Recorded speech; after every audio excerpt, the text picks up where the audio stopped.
আপনি যদি লঞ্চে ভ্রমণ করেন তাহলে যেরকম হাওয়া বাতাস খেতে খেতে, নদীর হাওয়া বাতাস খেতে খেতে আরামসে ঝুঁকি ঝামেলা ছাড়াই গন্তব্যে পৌঁছে যেতে পারবেন, ঠিক একই রকম ভাবে ফরচুন বরিশাল হাওয়া বাতাস খেতে খেতে পৌঁছে গেল বিপিএল এর ফাইনালে। এবং কোয়ালিফায়ারে চিটাগং কিংস কোন রকমের প্রতিরোধ করতে পারলো না এবং ফরচুন বরিশালকে আসলে তারা কোনো চ্যালেঞ্জ জানাতেই পারেনি। আর পারবে কেমন করে? অন্তত পক্ষে প্লে অফের জন্য চমক দিতে Rangpur Riders Tim David James Vince এরপর আন্দ্রে রাসেলকে এনে নিজেরাই চমকে গেছে।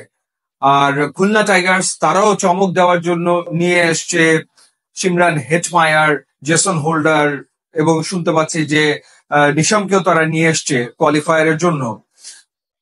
ফরচুন বরিশাল তারা ফিরিয়েছে কাইল মায়ার্সকে। চিটাগং কিংস কাউকে ডাকেও নি, কারো দরকারও নেই।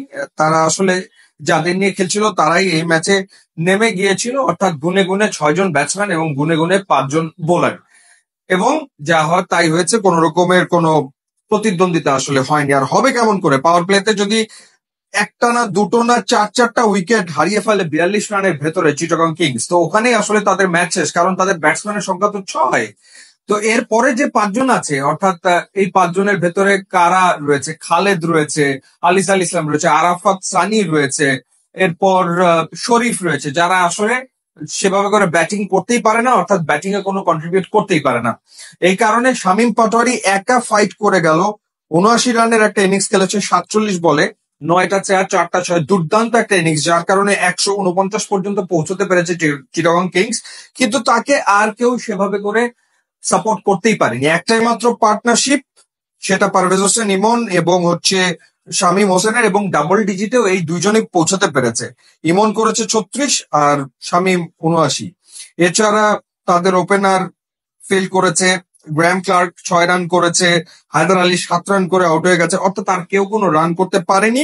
বাজিমাত করেছে ফরচুন বরিশালের বোলার মোহাম্মদ আলী, তিনি 4 ওভার বল করে 24 রানে 5 উইকেট নিয়ে ফেলেছেন। ফাহিম আশরাফ না থাকার কারণে তিনি খেলার সুযোগ পান এবং তিনি সুযোগটা পুরোপুরি কাজে লাগাতে পেরেছেন। জবাব দিতে নেমে এটা একটা মাঝারি মানের টোটাল ছিল। তামিম ইকবাল কিছু রান করে দিয়ে গেছেন। এরপর তাওহিদ হৃদয়, তিনি এবারের বিপিএল এ তার বেস্ট ইনিংসটা খেলেছেন, অর্থাৎ 70+ একটা ইনিংস তিনি খেলেছেন। এবং দাভিদ মালান, তিনি রান করেছেন, যার ফলে অনায়াসে অনায়াসে কোন রকমের ঝক্কি ঝামেলা ছাড়াই ফরচুন বরিশাল আরো একবার পৌঁছে গেল বিপিএল এর ফাইনালে। ডিফেন্ডিং চ্যাম্পিয়নরা আবারও ফাইনালে। এখন দেখা যাক এই চিটাগং কিংস আসলে খুলনা টাইগার্স এর সাথে পেরে ওঠে কিনা এবং নতুন কোন প্লেয়ার তারা আসলে আনে কিনা। যে লাইন আপ নিয়ে তারা আসলে খেলেছে তাতে করে আসলে খুলনা টাইগার্স এর সাথে পেরে ওঠা মুশকিল হবে, কারণ খুলনা টাইগার্স এর প্লেয়াররা ইনফর্ম এবং তারা দারুণ অন্তত 3 জন বিদেশি ক্রিকেটারকে এনেছে। তো সেই ক্ষেত্রে খুলনা টাইগার্সকে হারানো কিন্তু চিটাগং কিংস এর জন্য সহজ হবে না, যদি না তারা নতুন কোনো প্লেয়ারকে দলভুক্ত করে। আপনার কি মনে হয় জানাবেন। ইউটিউব ইনস্টাগ্রাম লিঙ্ক দেওয়া আছে, যোগ দিলে খুবই খুশি হবো। And thanks for watching.